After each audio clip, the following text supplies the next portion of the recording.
doing balancing chemical equations, so let's get straight into it. So the first problem tells me that N2 plus H2 yields to NH3. So I have to look at this and I see that on one side there's one nitrogen and the other side there's two nitrogens.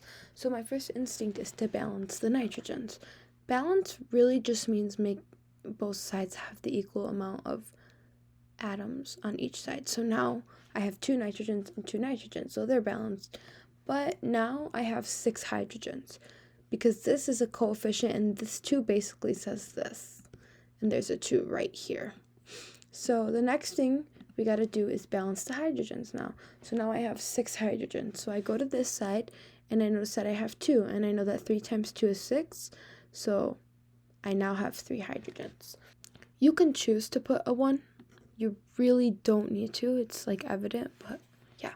The next part tells me that potassium chlorate yields to potassium chloride plus O2.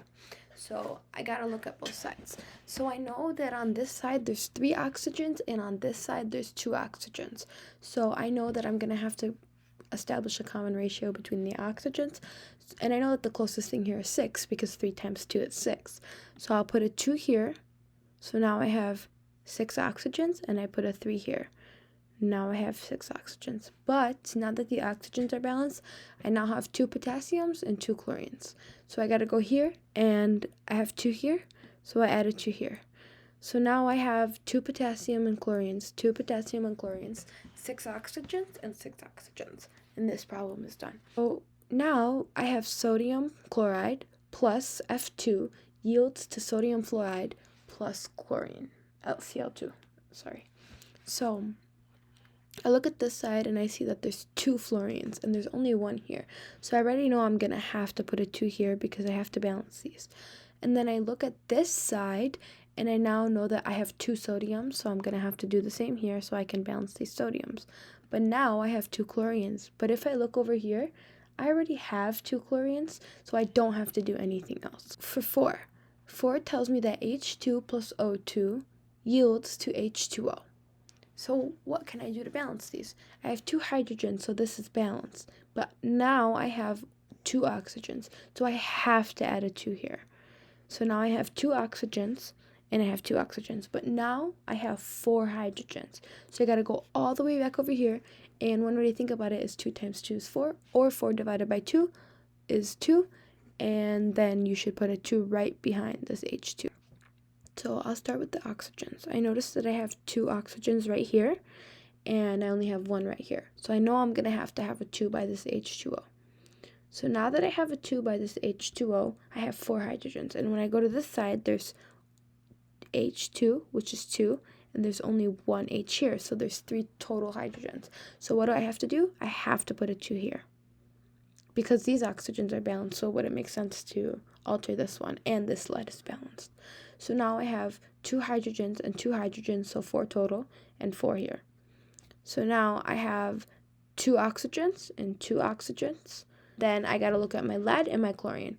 My chlorine is now balanced because there's 2 chlorines, and my lead is balanced because there's only 1, so you're done. So number 6, aluminum bromide, I'm trying not to say that, AlBr3 plus K2SO4, also known as sulfate, yields to KBr plus Al2 sulfate, 3 of them. So these problems, I love to focus on the polyatomic ions right here because it helps you. It's kind of like a cheat code. So I know that SO4, there's 4 oxygens, right? And they're telling me that there's 3 sulfates.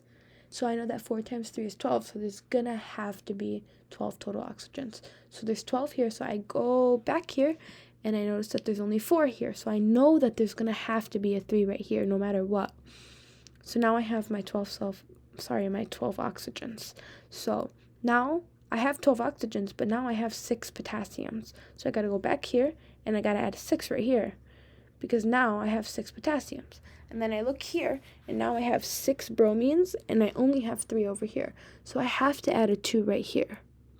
So now I have 6 bromines, and 6 potassiums, 12 oxygens. Number 7, CH4 plus O2 yields to CO2 plus H2O. So I have 4 hydrogens here and I have 2 here. So I already know I'm going to have this 2 right here. So now I have 4 hydrogens on both sides, but now I have 2 oxygens plus 2. I have 4 total oxygens and I only have 2 here. So I have to go to this side and I have to add a 2.